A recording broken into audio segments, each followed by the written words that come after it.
This video is sponsored by Pymoto shopping. இதில் வந்து நமக்கு தேவையான இது ஒரு ஆன்லைன் பிளாட்ஃபார்ம்.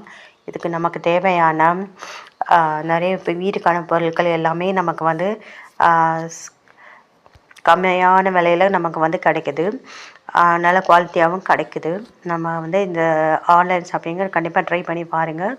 நாங்கள் வந்து ரிசப்ஷனில் லிங்க் கொடுத்துருக்கோம். நீங்கள் ட்ரை பண்ணி பாருங்கள். உங்களுக்கு கண்டிப்பாக ஒரு நல்ல ப்ராடக்ட்டு உங்களுக்கு வந்து பிடிச்ச மாதிரி கிடைக்கும். இப்போ வந்து கார்த்திகை மாதம் ஆரம்பிக்குது. அதனால நான் இந்த வீடியோவில் வந்து கார்த்திகை மாதத்தில் திருவண்ணாமலையில் தீபம் ஏற்றுறதை பற்றி தான், அதோட வரலாறு பற்றி தான் சொல்ல போகிறேன். திருவண்ணாமலை தீபம் வந்து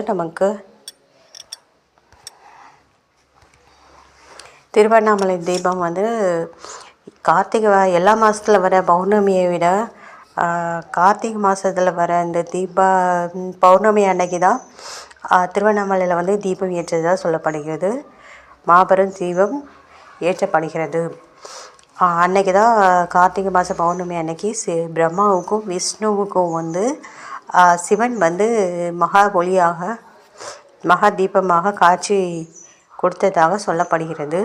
இதனால தான் கார்த்திகை மாதத்தில் வந்து மகா தீபம் வந்து திருவண்ணாமலையில் ஏற்றப்படுகிறது.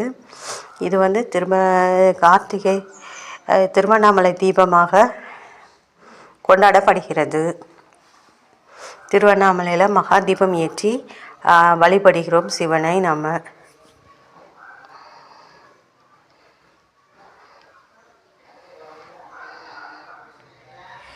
திருவண்ணாமலை தீபத்தை வந்து திருவண்ணாமலையில் வந்து அருணாச்சலேஸ்வரருக்கு வந்து மகா தீபம் வந்து ஏற்றப்படுகிறது.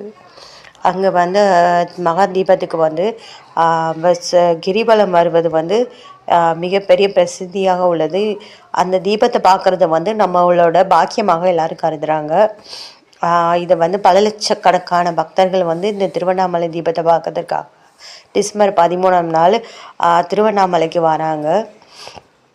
வந்து அருள் பெற்று சொல்கிறாங்க.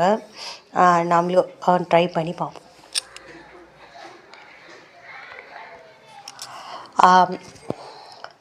திருவண்ணாமலையில் வந்து நிறைய பல லட்சம் பக்தர்கள் இந்த கார்த்திகை தீபம் அன்னைக்கு தான் அதிகமாக வராங்க. அவங்களுக்கு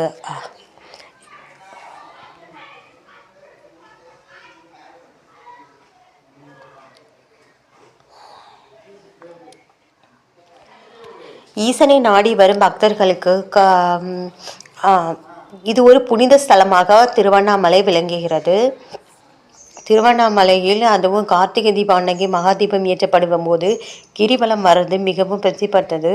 இது வந்து நாடு முழுவதுமே பக்தர்கள் வந்து அதிகமாக வராங்க. வந்து அருள் பட்டு செல்கிறாங்க. சிவனுக்காக ஈசனை வழிபடும் புனித ஸ்தலமாக திருவண்ணாமலை கருதப்படுகிறது.